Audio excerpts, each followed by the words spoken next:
এই এক মাসের রোজার মধ্যে প্রত্যেক দিন প্রত্যেক রোজার জন্য আলোক আলোক নিয়ত করা হচ্ছে ফরজ। নিয়ত আমরা কেমন করে করব? যে আল্লাহ, আমি আপনার সন্তুষ্টির জন্য রোজা রাখার জন্য নিয়ত করলাম, বাস যথেষ্ট। আর নিয়ত আরবি জবান দিয়ে বলা কোনো জরুরি না।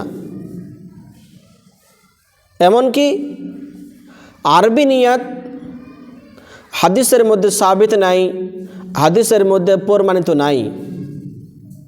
এজন্য আরবি নিয়ত করা কোনো জরুরি না, আমরা নিজের ভাষায় নিয়ত করব। আর এই নিয়ত জবান দিয়ে বলা বেশি ভালো। কোনো মানুষ যদি দিলে দিলে নিয়ত করে নেয় তবুও সে মানুষের রোজা হয়ে যাবে, কোনো অসুবিধা নাই। কারণ নিয়ত का माना है दिल का इरादा। নিয়ত যে শব্দ আছে এই শব্দের অর্থ হচ্ছে দিলের ইরাদা।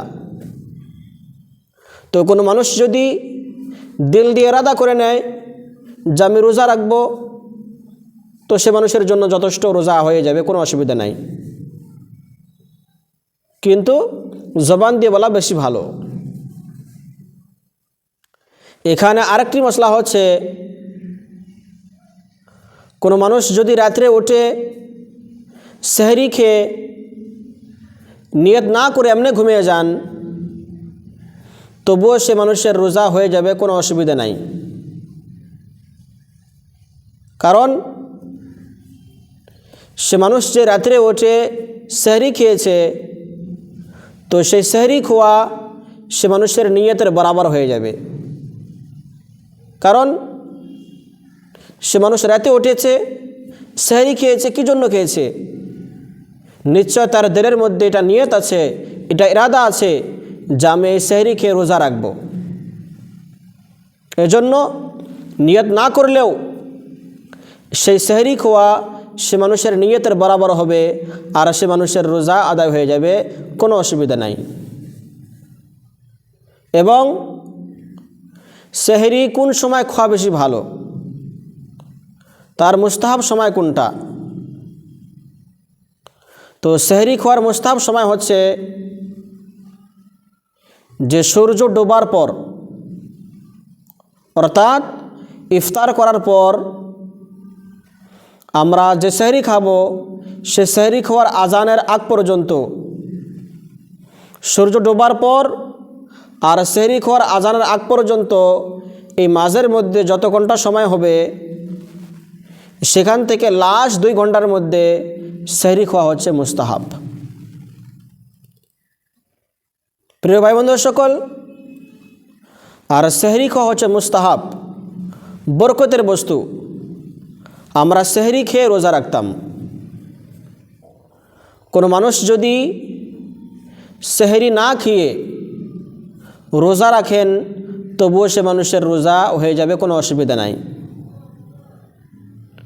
এই মশলাটি মানুষ বহুত জিজ্ঞাসা করেন যে হুজুর, আমি তো সেহরি খাইনি, পানিও খাইনি, আমি এমনি রোজা রেখেছি, রোজা হবে কি না? তো প্রিয় ভাই বন্ধু সকল, রোজা হওয়ার জন্য, রোজা রাখার জন্য সেহরি খাওয়া কোনো ফরজ না, কোনো ওয়াজিব না। সেহরি খাওয়া হচ্ছে মুস্তাহাব, বরকতের বস্তু। যদি কোনো মানুষ সেহরি না খেয়ে রোজা রাখেন, তবুও সে মানুষের রোজা হয়ে যাবে, কোনো অসুবিধা নাই। আর একটা বহুত গুরুত্বপূর্ণ মাসআলা, যদি কোনো মানুষ সেহরিও খাননি, রোজার নিয়তও করেননি, সকালে ঘুম থেকে ওঠার পর 8টার সময় 9টার সময় সে রোজার নিয়ত করেছেন, তবুও সে মানুষের রোজা হয়ে যাবে। এই মানুষের জন্য মসলা হচ্ছে, যদি সে মানুষ নিসফে নাহারে শরঈ অর্থাৎ সেহরির আজানের সময় থেকে নিয়ে ইফতারের আজানের আগ পর্যন্ত এর মাঝে যতটুকু সময় আছে, যত ঘন্টা সময় আছে, যদি 12 ঘন্টা হয় তাহলে 6 ঘন্টার আগে, আর যদি 14 ঘন্টা হয় তাহলে 7 ঘন্টার আগে। যদি সে মানুষ 6 ঘন্টার আগে বা 7 ঘন্টার আগে যদি রোজার জন্য নিয়ত করে নেন তাহলে সে মানুষের রোজা হয়ে যাবে। কিন্তু যদি নিসফে নাহারে শরঈ অর্থাৎ যদি সে 6 ঘন্টার পরে বা 7 ঘন্টার পরে যদি নিয়ত করেন তাহলে সে মানুষের রোজা হবে না। তো যদি আপনাদের কোনো প্রশ্ন থাকে নিশ্চয় কমেন্ট করে জানাবেন, আপনার ইনশাআল্লাহ জবাব দেওয়া হবে। প্রিয় ভাই বন্ধু সকল, ভিডিওটি বেশি বেশি করে শেয়ার করবেন যাতে করে অন্য মানুষ এগুলো বস্তু জানতে পারে।